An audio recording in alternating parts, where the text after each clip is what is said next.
This is a video for how to assemble your Automata box. So in previous videos we have gone in and we have created the bottom, the top, the box sides, and the box back. So what we're going to do is we're actually going to put the object together. So you should make sure that you're in the correct project file. This is a current project file I'm working in, and I'm just going to say done. And we're going to go to a new assembly. So we're going to go to File and New, and we're going to choose standard.iam. .iam is Inventor Assembly, and we're going to say Create. And we're going to go ahead and load our assembly. Now the Automata box that we're creating, the first piece that we want to place is going to be the bottom. So in the top left-hand corner up here, we're going to go to Place, and we are going to find the bottom piece that we've created, and we're going to say Open. And when we come out here, we're just going to left click to place once, and we're going to right click and say OK. And for the Automata box, since this is on the bottom, we want to use our view cube to get the correct front view. So we're going to click on the word front, and we're going to click on the arrow up, and I'm going to go to the left here. And this is going to be like the front view of our object, like we're looking straight at the box. I'm going to come up and right click on the word left to go down to set current view as, and we're going to go to front.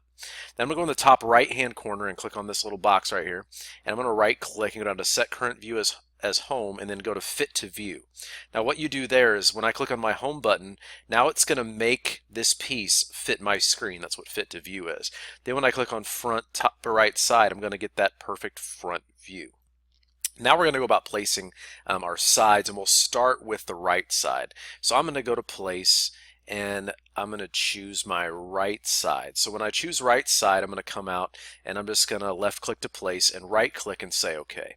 You'll notice that the right side that I made has a plane that's here. So I'm going to hit the arrow over here to the side of my right side of my browser bar, and I'm going to turn off the visibility of that plane by right clicking and going down to visibility. Now I want to rotate this side view to where it's kind of standing up straight. So I'm going to tap on that side view once and go to free rotate. And I want to kind of rotate this around to where it's standing up straight like this. So I can rotate it around and then right click and say OK and kind of move this into place a little bit. Now we're going to go to constrain, and we are going to mate the top of our bottom piece to the bottom of our side piece. And we're going to say apply after we do that. Now our next step is to go to flush the sides. So we're going to flush. So flush is going to force this plane and this plane to line up on the same plane, and they're now lined up. I'm going to say apply. I'm going to flush the side of this surface to the side of this surface and then say apply. And I'm going to get out of this for now because we can now look at our side view, and you can notice that it's kind of gotten crooked on me here. So if that ever happens to you, you can come over to the Look At button over here on the side. It kind of looks like a 3x5 index card. Click on Look At, and I'm going to go ahead and just click on one of these surfaces here, and it's going to flip to the correct front view. Notice how this is a little crooked now. I can just right click, set current view as, and go to front. I can click on my house button, and right away it's going to go right to that isometric view. So we've placed our right side view. We now have this standing up on the side. Now we're going to place our left side view. So let's go to place, and I want to find my left side, and I'm going to open. And once again, I'm going to left click to place, right click, and say OK. Now on my left side, I have that work plane that's visible for me. You might have it for you, might not. I'm going to right click on the work plane and turn off its visibility. Once again, we want to kind of rotate this right side up. So I'm going to tap on the view, and I'm going to go to free rotate, and I'm going to rotate this up to where it's kind of sitting right side up. Right click and say OK, and kind of drag that over. Now we're going to put this together by mating the faces. So we're going to mate the top of our bottom view, this right here, and we're going to mate the bottom of the side view, and those now will be on the same plane. They're actually touching, but it's at no angle. Let's go to apply. We are going to go to flush now. Same thing, different part. We're going to flush this side with this side, and it's flush. Go to apply.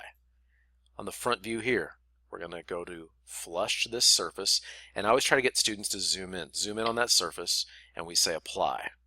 Now I'm going to go back to my front view, and when I flip, once again, sometimes when you get this kind of turned and rotated, your views will get a little out of alignment. So let's go to Look At again, and I'm going to click on my front view right here and get that thing flipped right here. I'm going to right click on front, set current view as, and go to front. Let's click on our house, And it looks to me like our isometric view's even gotten a little out of whack in putting this together. So I'm going to click on the word front, and we're going to go to the top right-hand corner right here and click here. Right-click, set current view as home, fit to view. Click on that house button, and it gives us a nice view of our isometric view. You might notice as you're putting this together that my left and right side views are clear. If I double click on any part, it's going to automatically let me go in and do something with that part. So I'm going to click on this pull down menu to the right. Remember, the generic on the left, this is the physical properties. On the right side is the visual properties, and I want to make these clear. So if you don't have that right now, you can double click on a side, pull down menu clear, and go to return in the top right. Same thing on either side, because when we put these together and we start putting the cams in, we want to see them rotate and move. So now we're going to go to place, and we're going to place the top piece. Let's go to top, and let's go to open, and I'm going to place the top view. I'm going to right click and say OK. Now I have, for myself, I have two planes in here I kind of want to get rid of. So let's clean up the browser bar. I'm going to turn off the arrows for my left and my right side view, and where it says top, I'm going to right click on the visibility for this work plane and right click on the visibility for this other work plane. And we can go ahead now and tap on it. Let's rotate it a little bit to where it's lined up right. And we're going to go to constrain. We're going to constrain the bottom of the top view with one of the tops of our sides, and it's going to fit. And we're going to say apply. Now we're going to go to flush. We're going to flush this surface with the front of one of our sides. Say apply. We're going to flush this surface with this surface and say apply. And you can now see that we have our object totally constrained. You can see that over here on the side of the object. You can see how it's fit together. Kind of looks like it. Some of the sides look like they're going through them just because of how what you're seeing right now. Like on the first glimpse, it kind of looks like it's not constrained. It's because it's made out of glass. Let's go to the word front and see what we have. Good. We have ourselves a perfect 90-degree angle. We have a perfect isometric view. We're going to right click and say OK. And we're going to turn around to the back. And we're going to go to place, and we're going to place our back view. So I'm going to click on back. Say open, and I'm going to place. I'm going to right click and I'm going to say OK. I'm going to tap on the object and I'm going to go to free rotate. And I'm going to go ahead and rotate this around until I can tell that I have it's wider than it's tall. So I want it to turn around to where we're actually going to be able to place this into this object right here. And I'm going to go ahead and right click and say OK. And we're going to turn off the visibility of that work plane. Let's turn off the visibility.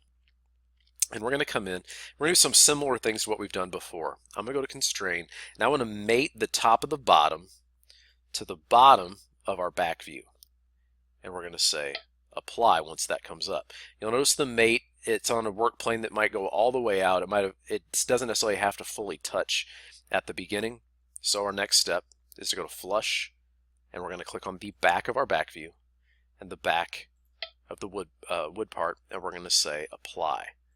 And now these perfectly line up on the back. Now there's multiple ways that we could go about putting this into here. Now you're going to notice that as I drag, that's one of the reasons why I'm dragging and this thing's going all over the place. What we should have done at the beginning that I didn't think about because I was going through this and teaching this is we should ground our bottom view. So we're going to right click on our bottom view and we're going to go to grounded. That means this now cannot be moved at all. What helps with this is we can click on our back now and we can drag this. So one thing you can note now that if when I come up here and I look at my top view is when we drag this in, it's inside the object. Now the main way we can go about putting this together now is we are going to go to constrain and we're going to mate this corner to the inside corner and say apply. And we now have this object completely and totally constrained. But you can tell that I don't have a perfect isometric view. Again, that's fine. Let's click on the word front. Go to your look at button, come down here and click on the front surface. Right click on front, set current view as, and go to front. Go to the top right hand corner up here with this little corner, right click, set current view as home, and go to fit to view. Click on your house button and you'll notice that you now have an object right here. You have the perfect isometric view of your object. We can go to front, let's flip down and look at the top. Really nice view. The glass back, sides, and top will help us in the next video we're going to do as far as placing the crankshaft and also placing in your cams. So that'll be the next aspect. But this has been the assembly video for how to put together all of your pieces for your Automata box.